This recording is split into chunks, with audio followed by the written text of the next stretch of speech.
Pardon the interruption, but I'm Mike Wilbon. It's National Trust Your Intuition Day, Tony. You have good intuition? I'm Tony Kornheiser. Well, I thought this show would only last 3 weeks. So Yeah, perhaps not, because we're stuck in the hot tub time machine for like 23 years. Yeah, you thought we would just be playing golf every day. That didn't work out for me quite as well as you thought. No. But you've had a good run. So have I. Welcome to PTI, boys and girls.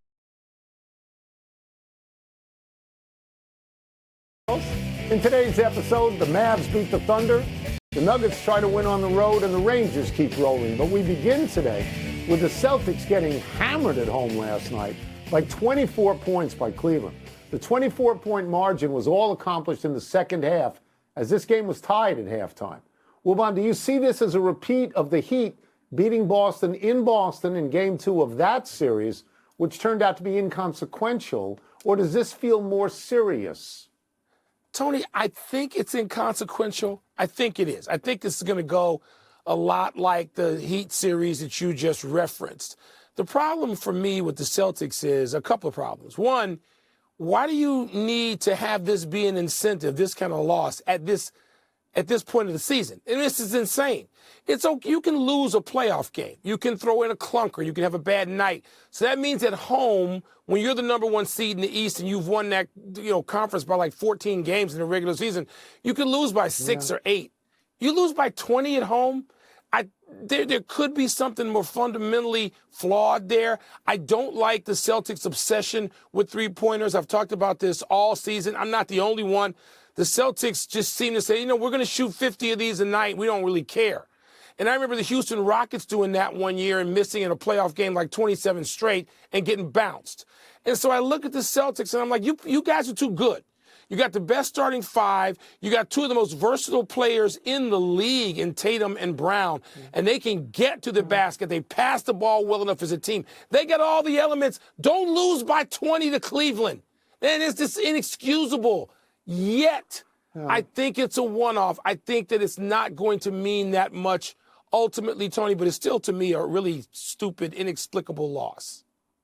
I agree with that. I agree that I am not particularly concerned at the moment. I watched this happen in Miami, and then the Celtics won 3 straight after Game 2.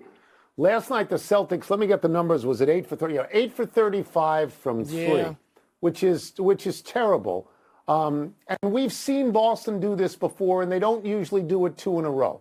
There's a couple of things I want to bring out, though, that I don't understand. One is that the Celtics, who went through the regular season at home and hardly ever lost, are now 14-14 at home in the last playoffs. 3 years during the playoffs. And that makes no sense to me. And the second thing, and I want to get to what you said about the threes, and I want to tell people that you and I had a conversation last night around halftime in this game. And I remember distinctly saying to you, why doesn't Joe Mazzulla take a timeout? And why doesn't he say, guys, we're not hitting threes tonight. Let's go down in the box. Let's get a bunch of 2s, stay in the game, and then try later to hit 3s. And there's a part of me, Mike, there's a part of me that wonders if he's coaching for his job. If they were to lose this series, because he is Tony, enamored with the 3, and so is the whole team. Yeah. I don't know. Tony, and I like them. And I think they're going to win. I do. I'll add this as a PS, because I agree with you on all those points. It's generational, this philosophy on threes. Look, I watch a lot of basketball with guys who are, let's call them old guys, not nearly as old, barely like half as old as me. Kendrick Perkins, I talk to Charles Barkley all the time, and they're old school basketball guys, and the threes make them crazy, and they're like, what are they doing? Yeah. But, Tony, well, I mean, to when be you fair, deal with younger philosophies, and you and I are old, younger philosophies, to be fair, Tony. Porzingis isn't out there, so that changes how they are oriented to the game. But he throws them up too. But at least he clears space. But I'm not particularly worried about them in this series. I'm not. No. Jason Tatum hadn't played great yet either. It's going to bear watching the whole thing. They should win. Over in the West, the Mavericks bounced back to beat the Thunder in Oklahoma City, tying that series at 1 game apiece. Luka Doncic had 29 points, and the Mavericks as a team shot 49% from 3, opposite of the Celtics. It was the Thunder's first loss of the playoffs, So, Tone, what stood out to you from that loss last night? What stood out to me last night was Shea Gilgeous-Alexander's suit. It was really sort of boxy, and it was a light-colored suit, and he had a white shirt, T-shirt underneath, and I thought it was very stylish. It was in complete juxtaposition to the thing he wore Game 1, which was an ensemble of lightly colored brown leathers, about 15 different pieces. I would love to meet his tailor, as the song goes. What stood out to me in the game, though, was Luka Doncic had a game like he had during the regular season. Let me get his numbers: 11 out of 21 from the floor and 5 out of 8 from three, which is important to say because he was 5 for 35 in the last 4 games from three, which is it's just so awful. You can't put a good adjective on it. He drives their bus. He's got to be great. They won last night with Kyrie Irving scoring 9, and they lost Game 1 with Luka Doncic scoring 19. So he's their chance. Him. Tony, that stood out to me. Look, I thought last night was one of Luka's finest moments. He didn't need a triple-double. He needed to justify the lunatics and their numbers to be great. His will last night was up there in the Russell, Jordan, Bird, Magic, Kobe, in that level. His will. He's got 2 injured knees. The right one had been injured, and then the left one, you see the blood on last night. He got tripped. He got hit in the face. He kept coming at you. He's trying harder on defense than he ever has. And, Tony, I will take a little bit of exception because Kyrie Irving, I know he only had 9, but Kyrie was great again last night because Kyrie's doing things. I understand, but he doesn't have to score a lot of points. He doesn't have to score a lot of points. He did not. Luka does. But Luka, you and I were the same. Luka last night, it was like, my God. People talk about Luka magic. He had it in full effect last night, Tony. And look, if he can summon that despite the injuries and getting whacked around, if he can summon that to throw the lob passes and do the things he did, they can beat Oklahoma in this series. They can't, even though Oklahoma City, I know, is the number 1 seed. Luka, Luka's the best player. SGA, by the way, SGA is the most stylish player in the league. I'm glad you noticed. The most stylish player, period. Let me just say this about this particular game. Oklahoma City proved all year it's a better team than Dallas. I'm not saying that Dallas is a better team. I'm saying that Oklahoma City has never been in this circumstance before. That's right. And Luka Doncic is that kind of player who can win it by himself. We move to hockey and the continued perfect streak of the New York Rangers. They had won 6 straight playoff games going into last night's game in Carolina, and they won that one, too, in overtime. This series is now 3-0. Carolina coach Brad Brindamore said, quote, "There's 2 games going on here. We're losing one badly, but we're doing pretty damn good in the other one," unquote. Wilbon, are you buying Brindamore's positive spin? Not only am I not buying it, I don't even know what it meant. It sounded cool, though, as a post-game soundbite. And you sit there and you listen to it, and I did, and I just went, hey, that sounded really cool. I don't know what he meant exactly. The Rangers in these games, Tony, we outlined yesterday, and you mentioned specifically the fact that the Rangers have not been this great, had this great a playoff run since 1994. And that's when they had somebody named Messier, and they won the whole thing. All right? And so before that, it had been 100 previous years. I think it had been 40. But the Rangers seem like they're on this roll where they win these games by a goal. And meantime, Carolina just loses all these games by a goal, going 1 goal, going back to last season. And I mean, I understand that playoff hockey is so harrowing, and particularly these 1-goal games, they drive you crazy. But how long can this trend? So this is a fair question. I believe that this series is going exactly according to the pedigree of both teams. The Rangers are beating Carolina in the games that Carolina loses, close games. They stay close, they lose. This is like having good losses in tennis. You lose to Nadal, you lose to Federer, you lose to Djokovic, but you've still lost. 4-3 in game 1. 4-3 again in game 2 in double overtime. 3-2 last night in game 3, again in overtime. This is the Carolina profile. You stay close and you lose. Mike, their last 8 postseason losses are by 1 goal. 5 are in overtime. What does that say? That says they can't close. It says they can't close. I'm not going to get crazy about the Rangers now because, as you're alluding to, they have won one Stanley Cup in 84 years. But they're doing what they have to do. They haven't fallen prey yet to the President's Trophy. Great in overtime. Mike, 4 times in the history of the NHL, 4 times, a team came back from 0-3 and won the series. The Rangers weren't involved in any of them because they never have a 3-0 lead. Let's take a break. They got one Coming now. up, what would it mean for the Nuggets to beat the Timberwolves in Minnesota tonight? And what's the word for Caitlin Clark's home preseason debut last night? Both those NBA games were surprising last night. The teams that won, we did not think would necessarily win. I thought Dallas could even that series. But not Boston would lose. No. You get it.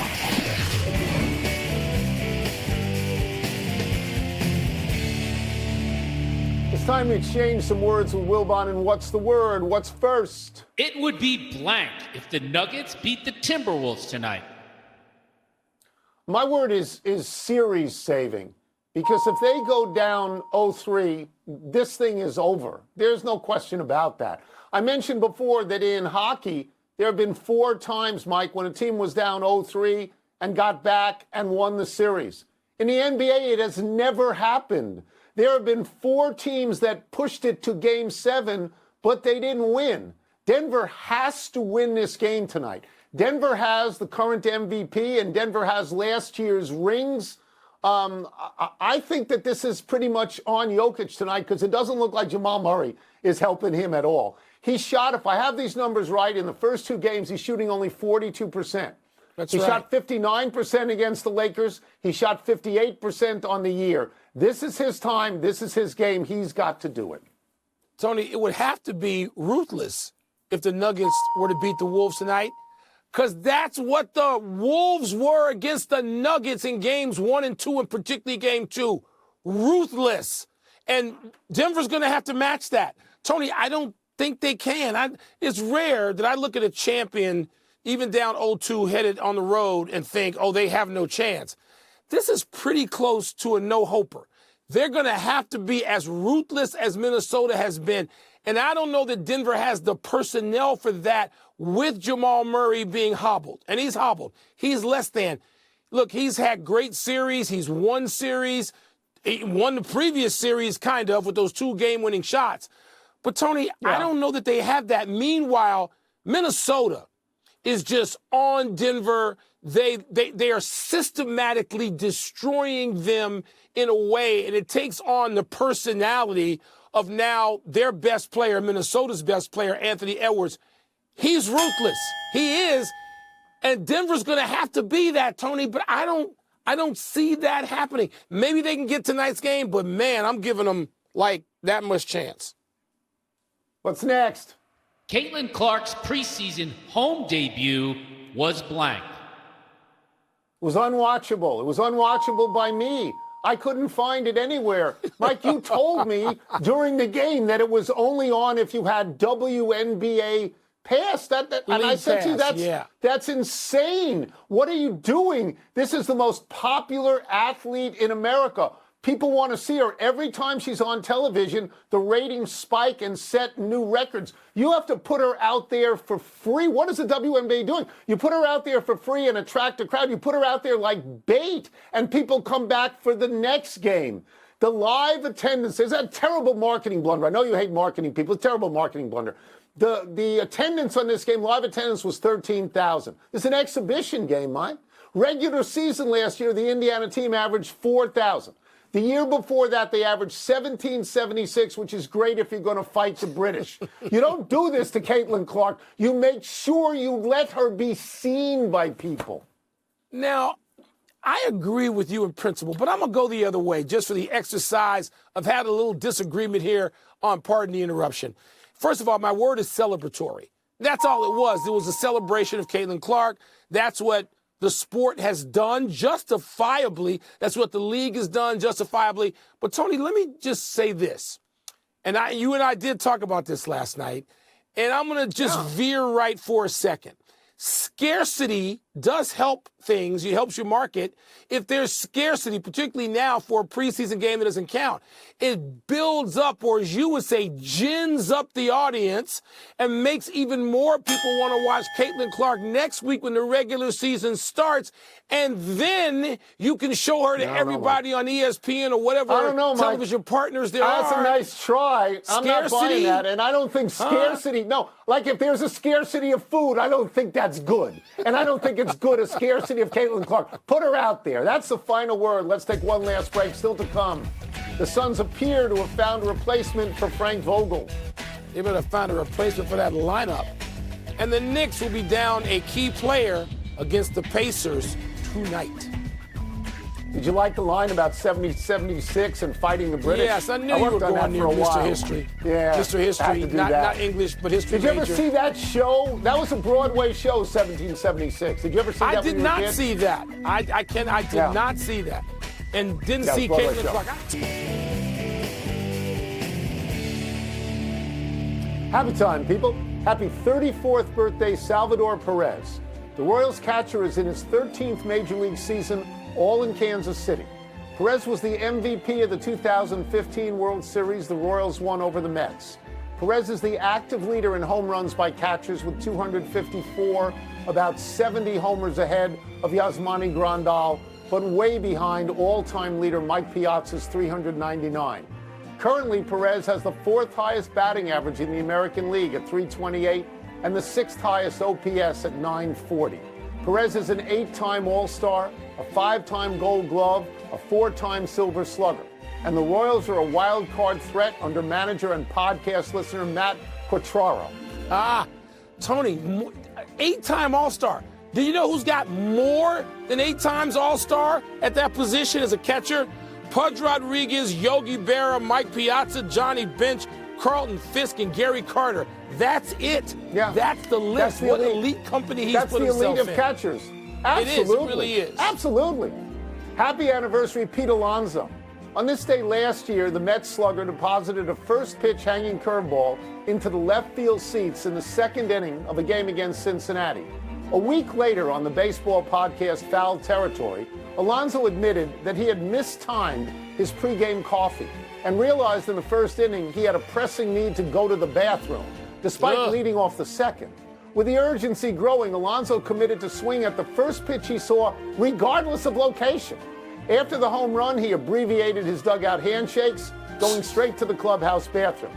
He noted that he would have immediately gotten himself picked off first base if he hadn't hit a homer.